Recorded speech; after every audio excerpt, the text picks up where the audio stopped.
back to the channel. Share, subscribe, like this video. Make sure you put your prayer request in the bottom. I would have been on earlier, people, but I'm just dragging today. I about killed myself yesterday between delivering Bibles and cutting the grass. I've just about killed myself. Thought my shoulder was doing better, but evidently it was not. Thought my back was feeling a bit better. Was not. It was just laying dormant. So I'm just dragging today, trying to get through all this. There's a ton of news. Now, the first thing, Afghanistan confirms they are attacking Pakistan at 7 points across the border. I've been seeing a lot of videos of the Taliban sending forces down into Pakistan right there on the border. So you've got that going on. You've got India and Pakistan going back and forth still yet, talking about war with each other. That whole area is becoming to light up like the 4th of July down there. It is something else. It's just everywhere you look. The Afghan Taliban announced that they are launching attacks against Pakistan at 7 points along the border.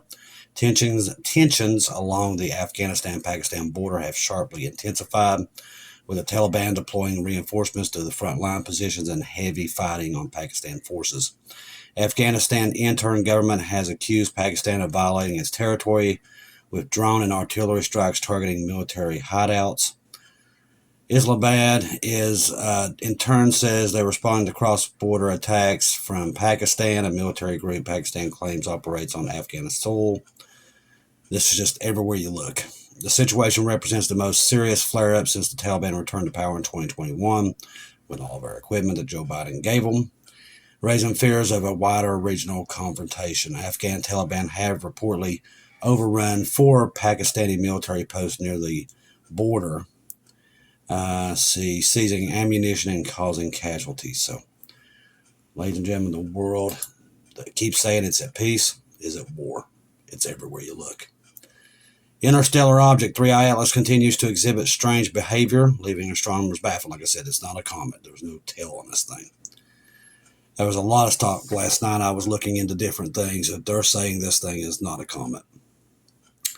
So, like I said, this right here is probably the lie they're going to use once we get out of here. The astronomers have found that the interstellar comet 3i Atlas is injecting water vapor at an astonishing rate.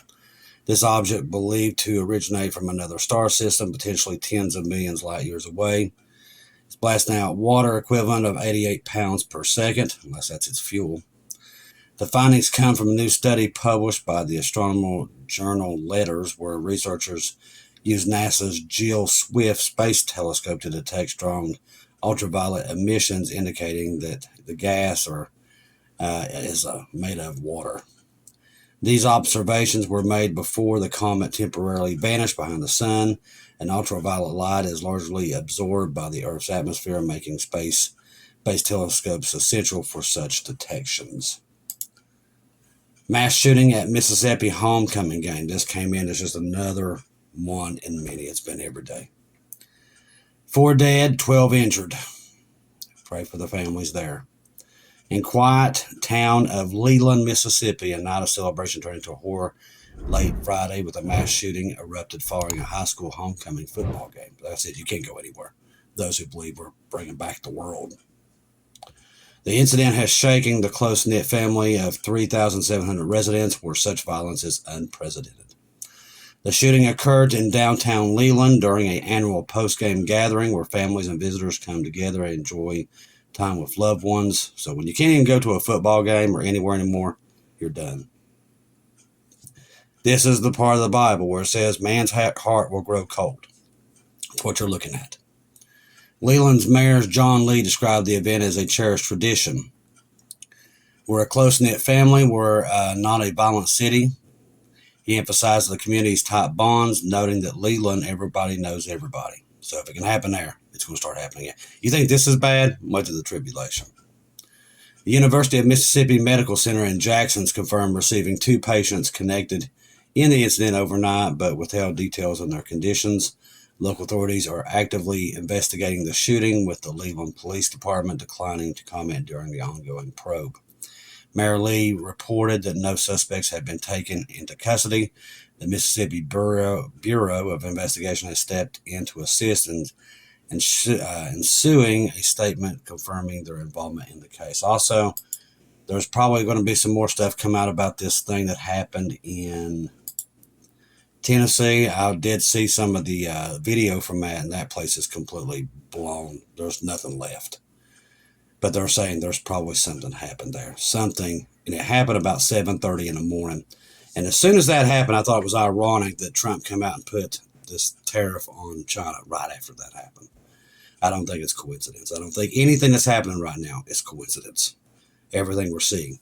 Also, within the last 20, 30 minutes, another major earthquake happened off the Philippine plate. And now we're seeing a lot of movement. We also just had a couple that's fired off at the Cascadia. The whole thing is just ready to go at any time. So keep your eyes on that, head on a swivel. Neuralink reports 10,000 patients have now signed up for the brain chip. As I said, they're running to take the mark of the beast. These people, they're just running for it. They love it. Elon Musk, Neuralink has garnered significant interest with 10,000 individuals signing up for the brain-computer interference trials, according to the company's president. As I said, you can't wash away dumb. The startup opened a patient registry earlier this year, enabling global participation in client. Does anybody read the Bible anymore? Does anybody even care? I mean, that shows you where we're at. This right here shows you that nobody knows Scripture. That is why the world's falling apart so quickly. Currently, eligibility is limited to those who with PHROPHECY that are paralyzed from conditions such as motor disease or spinal cord injuries. However, Musk envisions broader applications. I'm sure he does, because they're going to be using a lot of these in the tribulation. But there you go, people. It's all there. Digital ID, brain chips, exactly what the Bible told you thousands of years in advance. And people still, let's go run and do it. God help us. White House turns to expanding Abraham Accords after Israel-Hamas ceasefire. Now that Israel and Hamas have agreed to a ceasefire, now they're running to get this Abraham Accords running, which normalize relations between Israel and several Arab states. There's a lot of positive momentum. I'm sure it is, because the tribulation's here.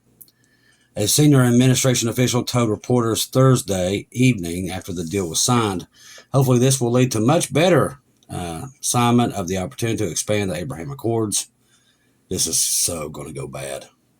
It already is.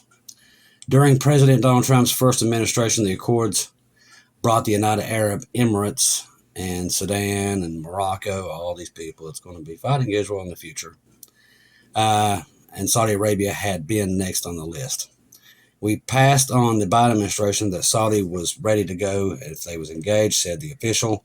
A deal could have been done in 6 months. We outlined the perimeters of the interest and wished them luck, but they didn't focus on that for a couple years. Then it happened in the region. October 7th, the war in Gaza created a black cloud and shifted settlement.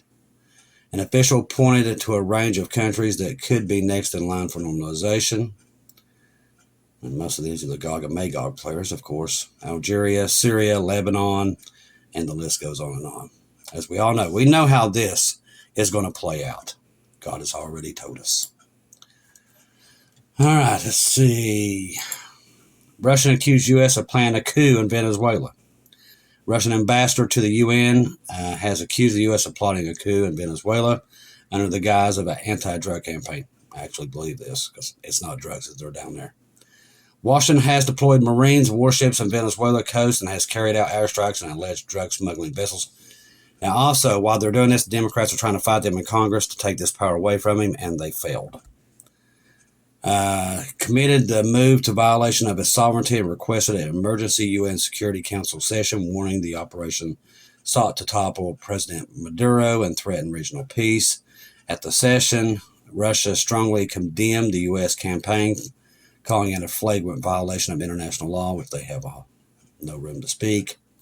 We are witnessing a brazen campaign of political and military physiological pressure on the government of an independent state, with the sole purpose of changing a regime unfavorable to the U.S., he stated, noting that the coup plot is being carried out using classic tools of color revolution and hybrid wars by artificially fueling an atmosphere of confrontation, which that's what the CIA does. They've been doing it all over the world. Washington justification for the military action sounds like a Perfect plot for a Hollywood blockbuster in which Americans once again save the world, which we're the ones pretty much catches it on fire a lot of the time. But really, in pure fiction, according to the Russians, he noted that the UN Office on Drugs and Crime doesn't even consider Venezuela a drug trafficking hub. That tells you what you need to know there. As 87% of cocaine in the U.S. comes from the Pacific coast, which Venezuela has no access. They don't tell you that, do they? Washington must immediately stop escalating under false pretexts and avoid a mistake of military action against Venezuela, he urged. Other members of the Security Council also called for de-escalation, but the U.S. political counselor John Kelly insisted that Washington would use its full might to eliminate Venezuela's drug cartels. The administration under U.S. Donald Trump has long accused Maduro of ties with drug cartels. Tell you what they want their fuel. Labeling him as a narcissistic and doubtful the reward for his arrest for $50 million. Trump has refused to recognize Maduro's re-election in the 2024 and has openly backed his rival on Friday and has congratulated the opposition leader Maria Corina on winning the Nobel Peace Prize, acknowledging Price's support for her cause. Maduro has repeatedly denied U.S. accusations of drug trafficking. If it's over anything, it's either two things. It's over oil, which we had to make up something to go into Iraq. Same thing here. Literally, this is history repeating itself. That's what it is. Or they found that Russia has smuggled nuclear weapons in there. It's one of those two. It's not drugs. It has nothing to do with drugs. You don't send a no high-class submarine down there for drugs. If you're going to do that, you'd send them everywhere else because drugs are coming from every angle, not just Venezuela. 130% of oil's year's global silver supply dumped in one day. This happened this morning. On Friday, well, it was actually yesterday evening, October 10th, the almost criminal fraud that calls itself paper silver was so egregious it had no historical parallel, and still the phony paper market could not hammer the price of silver down from 50 per ounce physical metal pricing. 130% of the year's global silver supply was dumped in one day. My goodness. It's falling apart pretty quick. 1.1 billion ounces of silver was put out of sale on the market, dumping 130% of the year's silver mining output from the entire world. Still couldn't manipulate the price of actual silver metal. See, they're trying to get the price of gold and silver to go down because they know it's telling on them. So they're trying to purposely do this, and it's not working, and it's failing. So they're literally just putting themselves in a corner at this point. All right, so they're saying the hostages will be released on Monday. Hamas officially has announced this. U.S. Middle East envoy Wickoff speaks at the hostage square. Israel's Tel Aviv are seen booing when Netanyahu was mentioned, but the Wickoff mentions of U.S. President Trump, tens of thousands are shouting. So once again, like I said, most of them are calling him the Messiah. That's what they're calling him now. I've been watching, actually listening to these people. That's what they're calling him. Let's see. Sounds almost like what's happening here in America when it comes to him, too. Cancels third week. Let's see. Democrats fume as Mike Johnson cancels the third week of votes. Democrats, Republicans saying they concealed votes last week. They canceled votes this week, and now there are canceled votes next week. They're not serious about reopening the government. It doesn't look like it. Looks like they've got something else planned. Let's see, Kim unveiled some new nuclear weapons today. Benjamin Netanyahu warns that Iran will soon have the capability to launch nuclear strikes on New York City, Washington, D.C., Boston, Miami, and even Mar-a-Lago. We talked about that last week, but they keep replaying it so that you know that that's why they're about to do what they're going to do there in Iran. So we're about to go. We've already threatened Afghanistan. We've threatened Venezuela. We've threatened Iran. I mean, we've been actually threatening everybody for a place that everybody keeps calling peace. We're threatening everybody in the world, including China now. The U.S. Department sent today an official invitation to the Leaders Summit of Gaza to be held on Monday, not Tuesday, in Egypt. The Americans expanded the list of invites to Spain, Japan, Uzbekistan, Armenia, Hungary, India, El Salvador, Cyprus, Greece, Kuwait, Canada. According to one source, Iran was also invited. That's hilarious. Israel will not participate, which I find interesting. Hamas will also not participate. So this is the President of the United States, the chief state of the government, the Middle East plan. These new countries that will join these countries were invited yesterday. Leaders and senior officials of Germany, France, the UK, Italy, Qatar, Jordan, Turkey, Saudi Arabia, the UAE, Pakistan, Indonesia are expected to attend. Hamas to skip the Gaza peace deal signing calls Trump's proposal absurd. Hamas will skip the Gaza peace deal signing in Egypt, calling the proposal for its members to depart from Gaza absurd. That don't surprise us at all. Now, they're saying Trump's peace plan for Gaza could take a pause before Hamas strikes again. This is pretty much what the Bible tells us that's going to happen. The emerging Gaza peace framework crafted by President Donald Trump could replace regional dynamics, but analysis warned that unless Hamas is fully stripped of their weapons and power, which Trump's probably put them in the driver's seat of not doing this, because, I mean, they turn over all these hostages and everything. What's the text say that they don't even, and they get all these prisoners back, and then they just go right back into what they was doing, and then kidnap more people. I mean, it's set up for a disaster.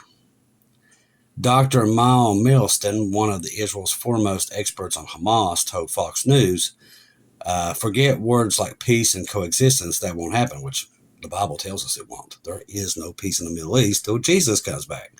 These people are fooling themselves. Read a Bible. Hamas leaders have made clear that they will not accept an international mandate or a Tony Blair-style trustship. They're prepared to let a cosmic Palestinian administration run daily affairs, but Hamas will operate behind the scenes like Hezbollah in Lebanon. Hamas's rhetoric about freezing weapons rather than surrendering them reveals the strategy. They're not willing to disarm their land over some of what's left of their rocket infrastructure. Hamas will remain in Gaza under every scenario as a military or social force. And that's what's going to happen, because that's what Scripture tells us. The sudden destruction is at the door. That's what's here. We all know it. We all feel it. That's why I tell you, keep your head on the swivel. So many things happening in unison right now around the world. The whole world is literally just itching for a war. They're all prepared for war. A lot of them are breaking out fights and skirmishes on every border around the world, not including what just happened between us and China. And don't take that as lightly. China owns pretty much all of the rights to all these. They're the biggest country when it comes to having all the mineral rights. Okay, so they have them. You can't make F-35s, you can't make submarines or Arleigh Burke destroyers without China. You can't do it. While, over the past 20, 30 years, our government just kept giving China everything and everything under the sink. And now we're about at war, and now they have everything, and we have squat. We quit mining. We quit doing everything. We just literally started giving everything to China, and now it's come back to roost. So that is a mess all to itself. So the world is set up for war. America does no minerals to be able to use to even build a war machine now. And don't think that they're going to take that sitting down. This is going to go badly quickly when it does go bad. Eyes on Jesus. The return of Jesus to get his church is any moment. That's just the way it is, people. Be ready. Trust the gospel. 1 Corinthians 15, 1-4. Jesus died on the cross for our sins, past, present, future. He died, was buried, rose again on the third day, according to the Scriptures. Trust in Jesus and Jesus alone. Confirm everything through him. Do not take your eyes off of him, people. We all know this is all going to go wrong. And when it does, most of the world will not see it coming. It's going to happen quick. It's not one of those gradually things. We'll wake up. It'll be, oh, it's pretty outside. Bam. It's that quick. It just goes to crap quick. So expect it. You that are in light, you will see the coming of him as a thief. You'll see it. You're prepared for it. He's not going to catch you off guard. The other ones that went to sleep or not paying attention, they'll be caught off guard. Don't be them. Don't lose your crown. I love each and every one of you. If I don't hear from you again, I'll see you at home.